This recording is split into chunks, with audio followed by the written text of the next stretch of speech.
ये मतलब जो जो काट देंगे, अपना तो काटेंगे ही, कई लोगों का काट देंगे। चलो, चलिए, कितने क्वेश्चन हो गए थे इसके, जरा बताना। 3 हो गए। अच्छा, ये 3 से, ये फोर्थ वाला question. The rate of radiation from black body at 727 degree Celsius is, हैं, E E joule per second. ये दिया है ई जूल पर सेकेंड। हाँ, find the rate of radiation by the same black body at this.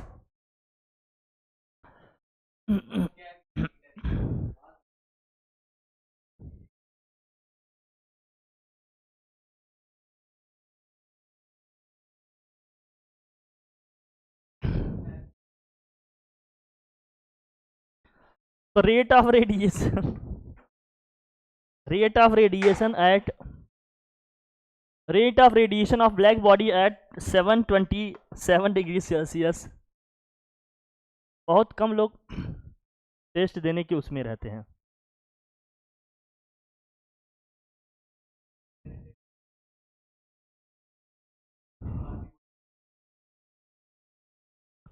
तो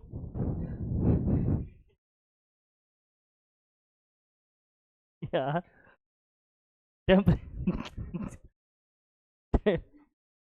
temperature को kelvin में करें। क्या कहें तुम लोगों को यार,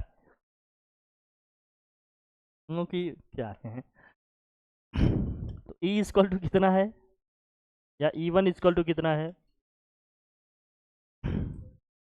ई इक्वल टू ई है, ई वन इक्वल टू ई है। टेम्परेचर कितना है, सिग्मा टी की पावर 4 होता है। ये दिया है डिग्री सेल्सियस में, इसको केल्विन में चेंज करो। केल्विन में चेंज करेंगे तो क्या होगा, ये 727 प्लस 273 ऐड करो, कितना आएगा, 1000 हो जाएगा क्या, ये 1000 का क्या हो गया, ये 4 हो जाएगा पावर। ठीक है ना भैया। चलो, सेकेंड वाले केस में टेम्परेचर कितना है, ई टू के केस में क्या है टेम्परेचर भाई, देखो ई टू इक्वल टू क्या होगा, सिग्मा, और टेम्परेचर कितना है 1227, मतलब इससे कितना ज़्यादा है 500, तो ये हो जाएगा 1500। ये कितना हो जाएगा भैया, 1500 की पावर क्या हो जाएगा, 4 हो जाएगा। 1500 की पावर क्या हो जाएगा, 4। तो सेकेंड केस में हमें रेट ऑफ रेडिएशन निकालना है, मतलब हमें ई टू निकालना है। ई टू निकालना है, और ये दिया है इक्वेशन हमें। तो ई इज इक्वल टू हमारे पास क्या है, देखो ई इज इक्वल टू हमारे पास सिग्मा, और ये 1000 टू द पावर कितना है, 4 है। नीचे हमारा क्या है, ई टू, सेकेंड केस में हमें निकालना है रेट ऑफ हीट रेडिएशन। यहाँ है सिग्मा, 1500 की पावर क्या है भैया, 4 है। 1500 की पावर क्या है, 4 है। ई टू को ई से डिवाइड कर लो, ये इक्वेशन 1 है हमारा, ये इक्वेशन क्या है, 2 है। ये इक्वेशन 1 है, ये इक्वेशन क्या है, 2 है। हमें सेकेंड केस में रेट ऑफ रेडिएशन चाहिए, तो E two by E one क्या होगा बताओ, E two by E one, E two by E one is equal to में क्या होगा, सेकेंड को फर्स्ट से डिवाइड कर रहे हैं, सिग्मा से सिग्मा कैंसिल होगा। यहाँ क्या है, 1500 की पावर 4, ये हो जाएगा 1000 की पावर 4, यही होगा बच्चा। ई1 है कितना, ई1 ई है, ई1 कितना है बच्चा, ई है। तो ई टू बाई क्या हो जाएगा, ई, देखो ना यहाँ से, ई1 ई है कि नहीं है। अब सिग्मा सिग्मा कैंसिल होगा, दोनों की पावर 4 है, दोनों को एक साथ करके पावर 4 कर लेते हैं। तो 1500 डिस अपॉन क्या हो जाएगा, 1000 होल पावर कितना है भाई, 4। चलो सॉल्व करो इसको, क्या आएगा सॉल्व करने में, बताओ। 2 जीरो से 2 जीरो क्या होगा, ये कैंसिल हो जाएगा। ठीक है, और क्या होगा बोलो, 5 3 जा, और 5 2 जा, 5 3 जा कितना होगा 15, 5 2 जा कितना हो गया 10। तो E two by E one, E two by E is equal to कितना हो गया, ये है 3/2 की पावर 4 है, 3/2 की पावर कितना हो गया 4। अब इसको सॉल्व करते हैं, तो E two is equal to क्या आ गया बताओ भाई, 3 की पावर 4 का मतलब 81 हो गया, 2 की पावर 4 का मतलब 16 हो गया, ई हो गया, और क्या होता है यूनिट इसका, जूल पर सेकेंड। तो ई टू इक्वल टू क्या हो जाएगा, 81/16 E, capital E, joule per second, यही होगा। रेट ऑफ रेडिएशन हमें निकालना है, रेट ऑफ रेडिएशन निकालना, निकल जाएगा इस तरह से ना भैया। क्यों, ये कौन सा भाषा सीख रहा है फिर,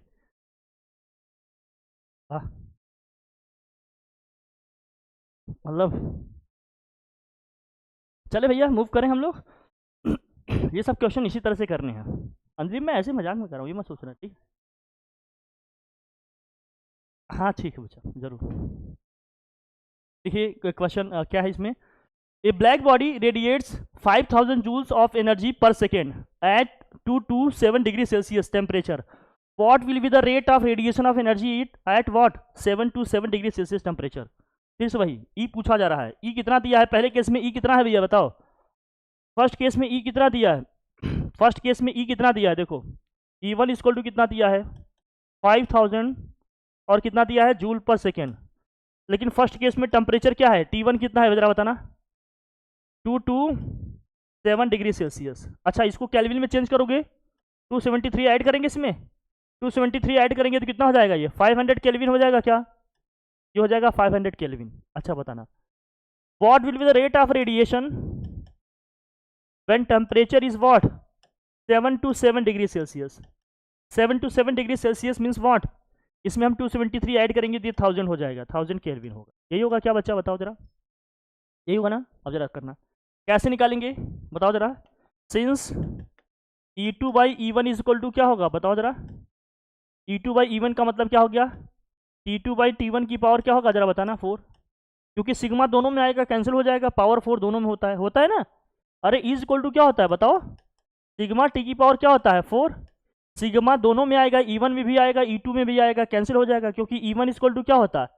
E1 इक्वल टू होता है सिग्मा T1 की पावर 4 और E2 इक्वल टू क्या होता है? सिग्मा और T2 की पावर क्या हो जाएगा? 4. ठीक है तो डिवाइड कर लेंगे. सिग्मा सिग्मा कैंसिल हो जाएगा. केवल यही आएगा. अब जो वैल्यू हमें निकालनी है E2 निकालना है. E1 कितना है भाई जरा देखना.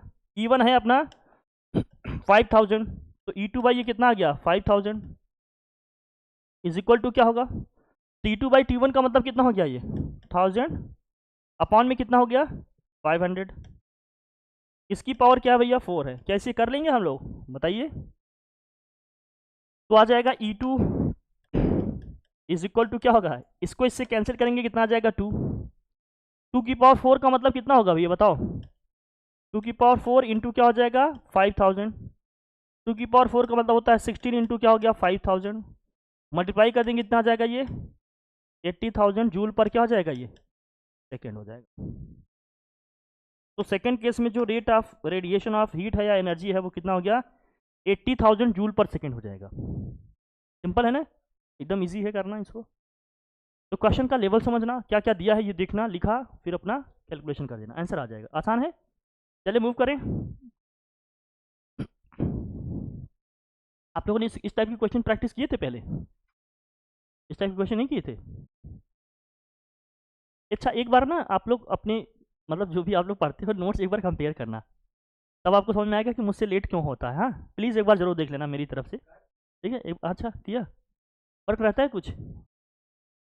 आप लोगों ने देखा फ़र्क रहता है.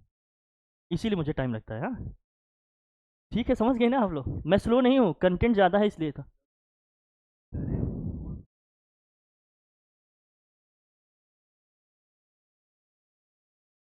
तब बताओ बे. सोचो. सोच लो. अब मैं क्या ही कहूँ. मैं बस बताना चाहता हूँ कि आप लोग जग जाओ. आप लोगों के साथ चीज़ें ठीक नहीं चल रही हैं. ठीक है. तो अगर मैं कभी ज़्यादा कराऊँ या कुछ करूँ तो आप लोग अननेसेसरी परेशान ना होइएगा कि सर इसकी क्या ज़रूरत है. इतना तो होता नहीं.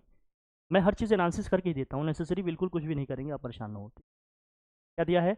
If the temperature of black body is increased from 273 degree Celsius to 819 degree Celsius then how many times will its rate of emission of energy will increase. What कर पाओगे कैसे? कितने टाइम्स इसकी एनर्जी क्या होगी? इंक्रीज हो जाएगी.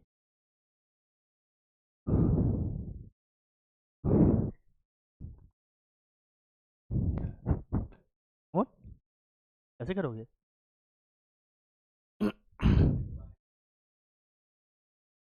उनका बाएं हाथ काम ही नहीं कर रहा है. आओ देखो यहाँ. देखो बेटा क्या है. देख बेटा यहाँ चल. सिग्मा टी की पावर क्या होता है? 4. ये फार्मूला पढ़ा हमने. पहले जो रेट ऑफ हमारा इमिशन है या रेडिएशन है E1 मान लेते हैं. E1 equal to sigma. पहले केस में टेम्परेचर कितना है भैया बताओ. फर्स्ट में कितना है? 273. 273 को अगर हम लिखना चाहें लिख दूँ क्या अलग से मैं. 273 को अगर हम केल्विन में लिखना चाहें तो हमें क्या करना चाहिए बताओ. 273 को अगर केल्विन में लिखना चाहे तो क्या करना पड़ेगा? डिफरेंस इन टेम्परेचर का भी डायरेक्ट लेकर कर सकते हो तुम, ये लेकर कर सकते हो, करो जरा। इसको केल्विन में चेंज करेंगे, 273 ऐड करेंगे, 273 प्लस 273 ऐड करने पे क्या होगा बताओ, 546 आएगा क्या? क्या मैं सही हूँ बताइए आप लोग, क्या मैं सही हूँ? इस बार तो मैं सही हूँ ना?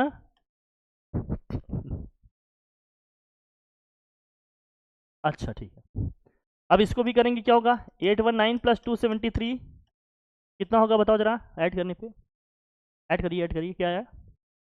हाँ 1092 आया, वेरी गुड। हाँ यार इस बच्ची हो। तो E1 इक्वल टू क्या होगा बताओ, E1 इक्वल टू क्या होगा, सिग्मा T1 की पावर क्या आ जाएगा 4, और E2 इक्वल टू क्या होगा, सिग्मा T2 की पावर क्या है भाई 4।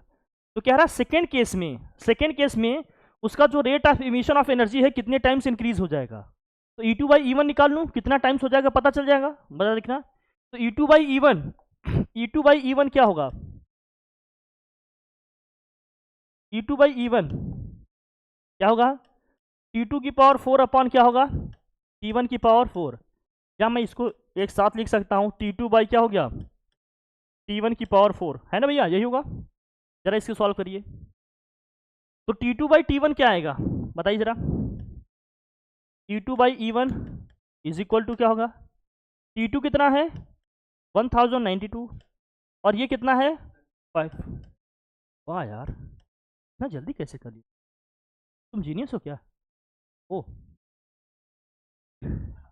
मतलब इसको इससे डिवाइड करेंगे कितने टाइम जाएगा 2, तो 2 की पावर 4 आएगा। हाँ तो E2/E1 इज इक्वल टू 2 की पावर 4 हो गया, 2 की पावर 4 का मतलब क्या हो गया 16, तो इट इज, हाँ बेटा स्टीफन कांस्टेंट है जब केवल एक एक्सप्रेशन दिया रहेगा। अब जैसे रिलेटिव है ना, दो दो कंडीशन एक साथ है, केवल एब्सोल्यूट एक कंडीशन दिया होगा तो सिग्मा स्टीफन कांस्टेंट की वैल्यू रखेंगे तो हमारा rate of emission of energy निकल के आए। ये कांस्टेंट है, जैसे न्यूटन्स की ग्रेविटेशन लॉ में कैपिटल जी की वैल्यू लिखे। हाँ हाँ हाँ जी, तो इस तरह से वो कांस्टेंट है, मतलब प्रोपोर्शनलिटी कांस्टेंट है ना, इसलिए लिख रहे हैं, कोई दिक्कत की बात। तो सेकंड केस में जो हमारा रेट ऑफ इमिशन है वो फर्स्ट केस का क्या हो जाएगा 16 टाइम्स हो जाएगा। बड़ा सिंपल है करना इसको, बहुत क्वेश्चन इजी भी मिलेंगे, लेकिन अब मिलेगा तो है हर टाइप का क्वेश्चन, तो हर एक चीज़ आपको एक अंडरस्टैंडिंग होनी चाहिए। तो टेंशन नहीं, मूव करें नेक्स्ट।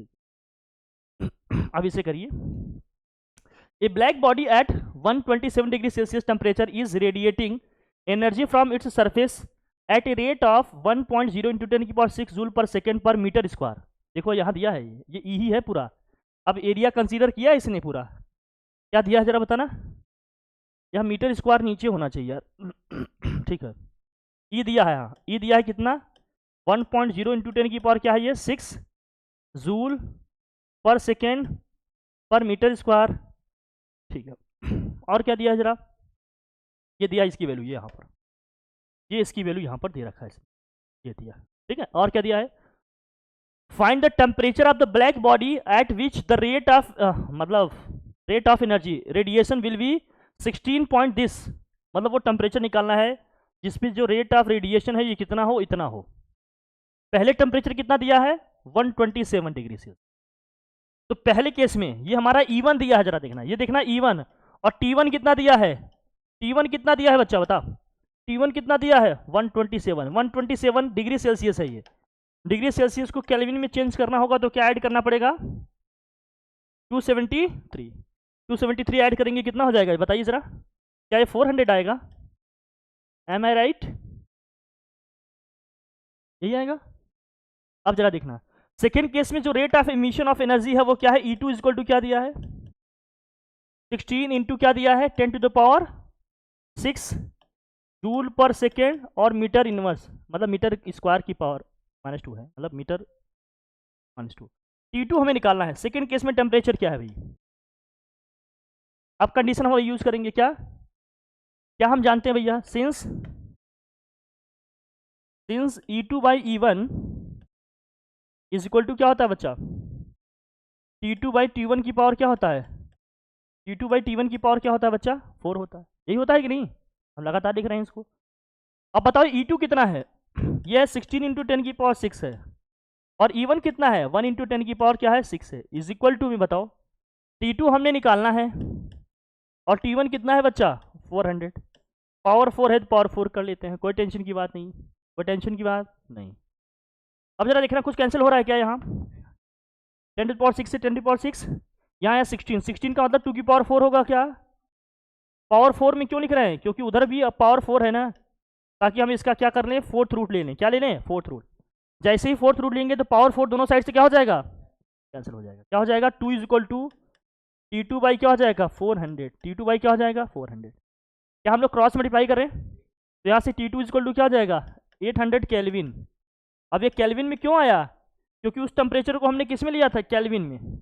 अगर इसको डिग्री सेल्सियस में चेंज करना है तो हमें क्या करना चाहिए, 273 माइनस करना चाहिए। तो T2 निकालो भैया, T2 निकालेंगे, T2 इज इक्वल टू क्या हो जाएगा 800 माइनस 273 माइनस कर लो बच्चा, क्या आएगा 527 आएगा। ओहो अच्छा है ना, हो गया। बहुत छोटे छोटे क्वेश्चन हैं, प्यारे प्यारे, जल्दी से कर लो इनको। इस लेवल के भी क्वेश्चन आएंगे, थोड़ा सा इनकी भी अंडरस्टैंडिंग रखो आप, हाँ, कि कैसे करना होगा।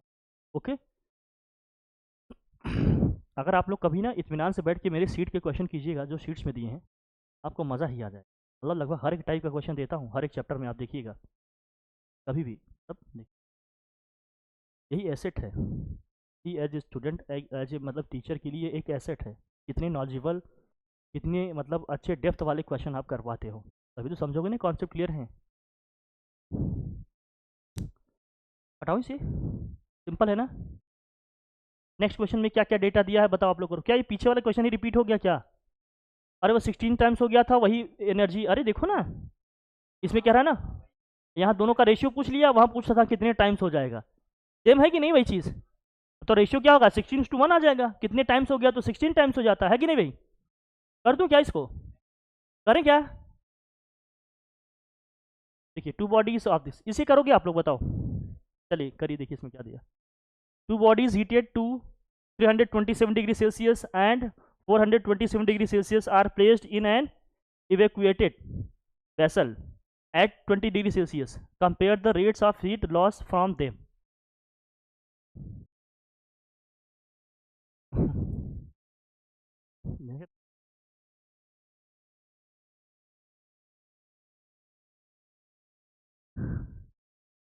मैं कैसे कहूँ,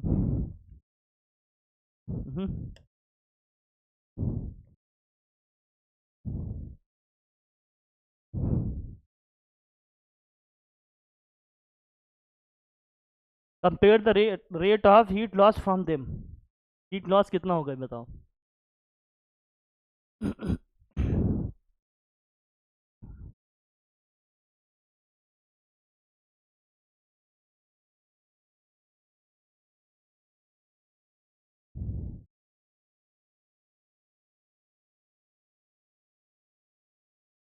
फार्मूला कौन सा, वही हीट लॉस, एनर्जी लॉस जो भी हो, emission of energy, emission of heat जो भी होगा, कौन सा फार्मूला यूज करेंगे, इक्वल टू सिग्मा टी की पावर क्या लिखोगे आप,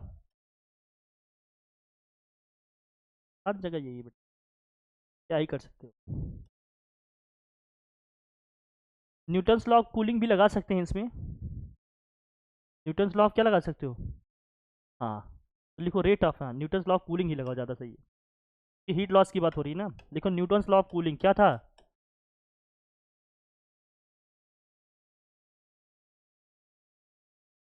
सर ये तो याद ही नहीं है, आप प्लीज़ रिकॉल कराएंगे, तब कराएंगे, मैं ही कर दूंगा, आप बस देखते रहो, आप बस देखो।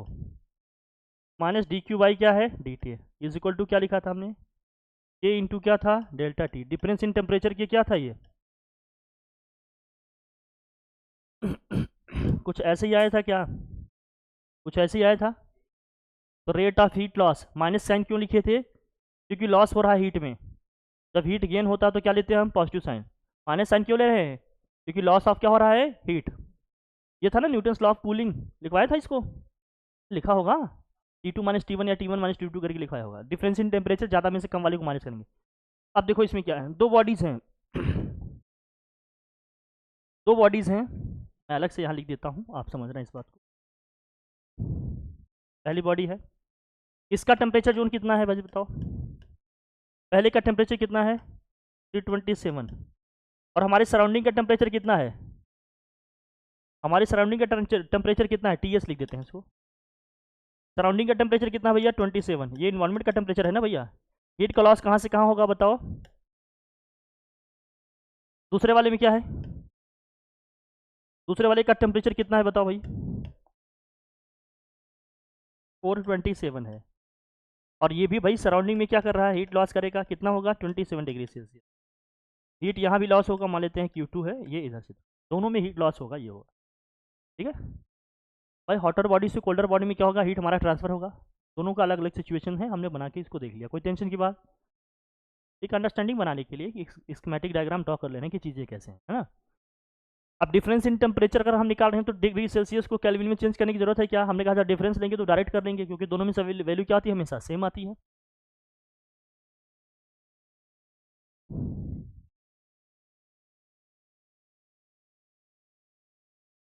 अब करोगे तो क्या होगा? पहले वाले केस में निकालोगे, क्या आएगा बताइए? फर्स्ट केस की जब मैं बात करूंगा तो माइनस dQ1 अपॉन क्या है? dQ2 मतलब dt। इसको मैं H1 मान लूँ क्या? Rate of heat loss in first case या इन फर्स्ट बॉडी। तो dQ1 अपॉन dt, इसको मैंने H1 लिख दिया, कोई टेंशन की बात है नहीं। इज इक्वल टू क्या होगा? K times of difference in temperature कितना है बताओ जरा? पहले केस में डिफरेंस इन टेम्परेचर 327 से कहाँ हो रहा है भैया? 27। डिफरेंस कितना आएगा? 300 आएगा। कितना आएगा? This equation first.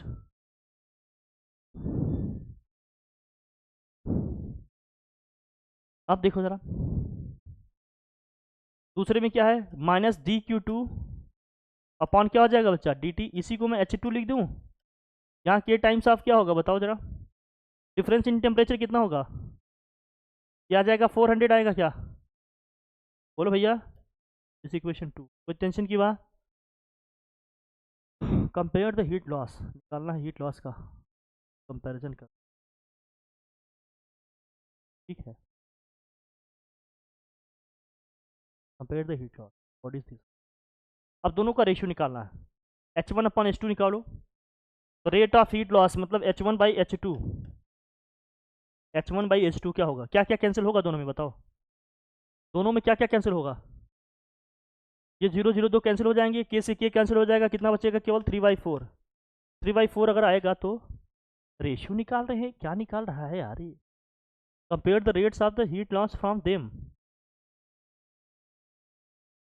अगर कंपेयर करना है तो या यही लिखो। हाँ, डिफरेंस नहीं आ रहा है इसमें, कह रहा है compare the rate of heat loss from them. उनसे जो हीट लॉस हो रहा है उनको कंपेयर करो, मतलब दोनों का रेशियो बताओ। कंपेयर करने का मतलब क्या है? रेशियो तो बताते हैं ना, रेशियो में ही तो कंपेरिजन आता है। वहाँ वैल्यू इतनी आ रही है, क्या है यार विनोद, मेरे कमाल कर देते हैं।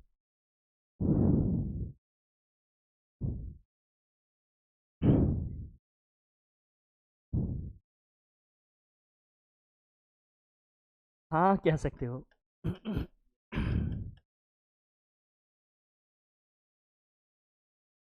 तो हीट लॉस का जो रेशियो आया वो कितना आया? 3:4 आया। कितना आया? 3:, इसको अलग से लिख लो,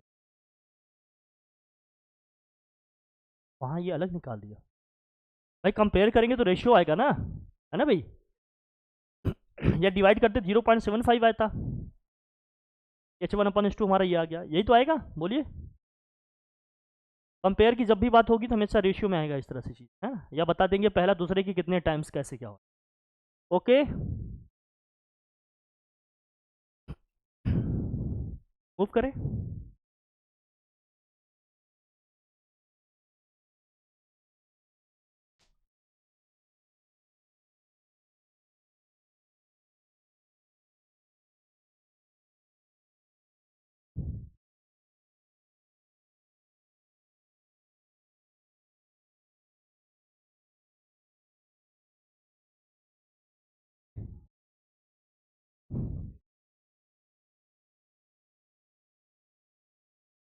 At what rate should energy be supplied to the filament of an electric bulb in order to maintain its temperature at 3600 Kelvin? If at 1800 Kelvin the energy emitted from the filament is at the rate of 16 watt as a black body. कितनी energy इसकी supply कितनी energy इसको supply की जानी चाहिए, लिखो भैया पहले। क्या बच्चा? हाँ बच्चा, good.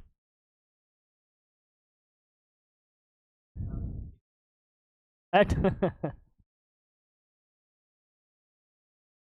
at what rate should energy be supplied to filament of an electric bulb order to maintain its temperature at what? कितने पे मेंटेन करना है टेम्परेचर को? इतने पे। और इस पहले केस में हमें क्या निकालना है? इसका रेट निकालना है, रेट ऑफ इमिशन या रेट ऑफ मतलब जो भी इमिशन जो एनर्जी दे रहे हैं उसको। टेम्परेचर कितना है मतलब rate of energy supply to filament of the bulb, ये निकालना है। T1 कितना है पहले केस में देखो, उसका टेम्परेचर कितना मेंटेन करना है? 3600 केल्विन। सेकेंड केस में देखो टेम्परेचर क्या है भाई, सेकेंड में क्या है टेम्परेचर क्या है? 1800 केल्विन है, लेकिन इसका जो पावर है जो एनर्जी है वो कितना है? तो रेट इज व्हाट? 16 वाट। इस केस में देखो रेट कितना है? 16 वाट है। तो सेकेंड केस में जो मेरा E2 है वो कितना है भैया? 16 वाट। वाट का मतलब ये होता है जूल पर सेकेंड, कंफ्यूज मत होना, ठीक है भैया। पावर की यूनिट होती है ना जूल पर सेकेंड, या रेट ऑफ इमिशन या डिसिपेशन ऑफ एनर्जी, है ना। सेकेंड केस में T2 कितना है? टेम्परेचर कितना है भैया? 1800 केल्विन।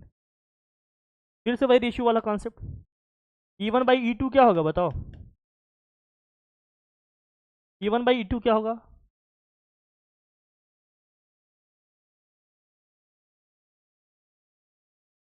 ठीक है, यहाँ हो जाएगा T1 by T2, T1 by T2 की पावर क्या हो गया? 4 हो गया। T1 बाई T2 की पावर क्या आ गया?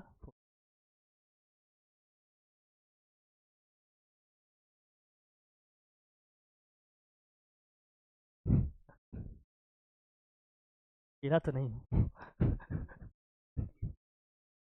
हाँ विनोद, मैंने E1 बाई E2 किया है ना,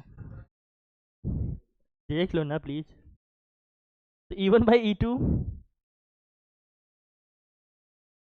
यहाँ जाएगा 16 इज इक्वल टू T1 कितना है जरा बताना भैया?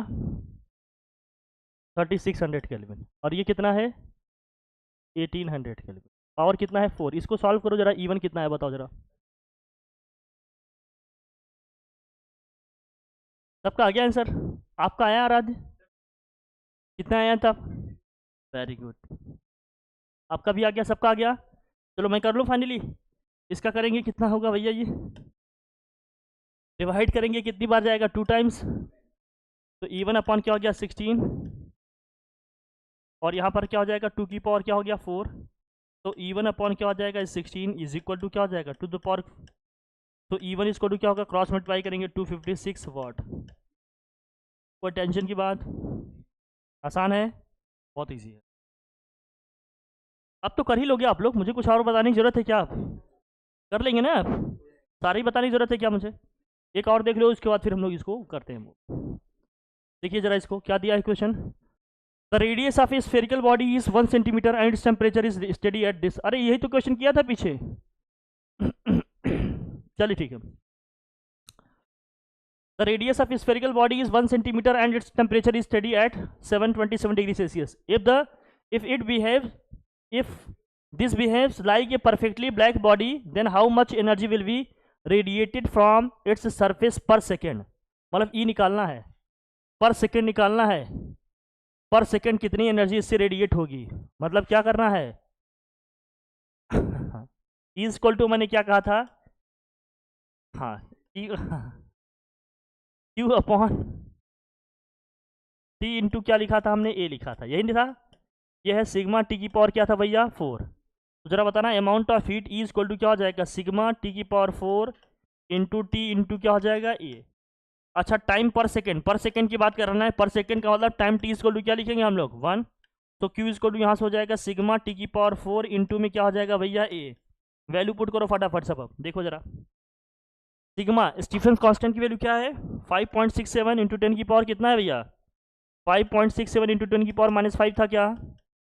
जरा देखना, ये तो आपने बताया था 1-2 दिन पहले, मुझे कुछ कुछ याद है। -8 था। गुड। इंटू टी की पावर 4, टेम्परेचर कितना है 727, 727 का मतलब कितना हो गया 1000, 1000 की पावर कितना हो जाएगा ये 4, इंटू कितना हो गया, एरिया कितना होगा जरा बताना। स्फेयर का देखो रेडियस कितना है 1 सेंटीमीटर, स्फेयर का एरिया कितना होता है, स्फेयर का सरफेस एरिया कितना होता है बताओ 4 पाई आर स्क्वायर, तो 4 पाई हाँ 4 पाई, पाई की वैल्यू क्या रखें हम लोग 3.14, आर स्क्वायर का मतलब क्या होगा सेंटीमीटर को मीटर में कन्वर्ट करके 10 की पावर -2 से मल्टीप्लाई करेंगे। अब जरा करना देखो यहाँ क्या आएगा बताओ, तो ये क्या हो जाएगा, ये 10 की पावर 3 है, 5.67 इंटू 10 की पावर कितना है -8 है, क्या है 10 की पावर 3, 10 की पावर 3 का मतलब ये हो गया 12, 4 इंटू क्या हो गया 3.14, 10 की पावर -4। अभी गूगल वाले आए थे, मतलब गर्ल्स हैं कुछ यूनिवर्सिटी से मास्टर्स कर रहे हैं साइकोलॉजी में, बच्चों की डिस्ट्रैक्शंस और ये जो अटेंशन स्पैन है, इमोशंस रेगुलेशंस हैं, उन्हीं पे काम मतलब रिसर्च कर रहे हैं। तुम लोग इमोशंस की रिसर्च करने वाले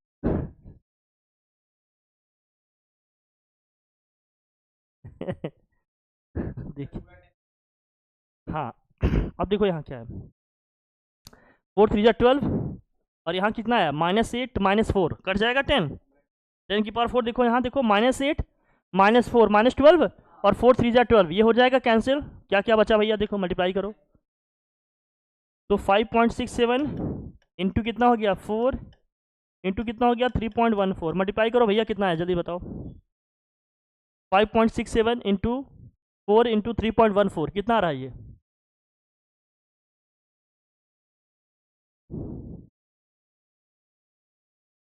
71.21, हाँ इतना जूल आएगा भाई 71.21 जूल, ये आ रहा है आंसर देखो। अब आपको ये कॉन्सेप्ट अगर नहीं पता होता तो ये कर पाते क्या, अगर ये कॉन्सेप्ट नहीं पता होगा तो ये कर पाओगे क्या बताओ जरा। हमने कहा था ना जो यहाँ ई लिखा है इस ई का क्या मतलब है amount of energy per unit time in per unit time in what from per unit surface area, ये जो ई लिखते हैं ई इस ई का मतलब ये है, यहाँ पर सेकंड की बात कर रहा है, टाइम टी इक्वल टू 1 ले लेंगे, यहाँ एरिया मुझे लिखना पड़ेगा, क्रॉस मल्टीप्लाई करना पड़ेगा ना मुझे, एरिया हमें लेना पड़ेगा। कोई टेंशन की बात, इस टाइप के क्वेश्चन हम लोगों ने पहले भी किए थे ना, एक एरिया वाला बताया था कुछ उसमें, किया था कि नहीं किया था। ओके अभी समझ गए आप लोग, और भी कुछ कराना है मुझे इसका, समझ के क्वेश्चन कर लोगे अब पक्का, कुछ और बताऊँ इसमें नहीं, चलो बाकी कीजिएगा आप लोग, बाकी सब तो मैंने बता दिया, अब बस डन। और जो क्वेश्चन है आप लोग प्रैक्टिस करिएगा, सीट में हमने बहुत सारे क्वेश्चन दे रखे हैं, आप लोग करिएगा, बाकी सब तो हमने बता दिया, ठीक है भैया, thank you so much, thank you so much.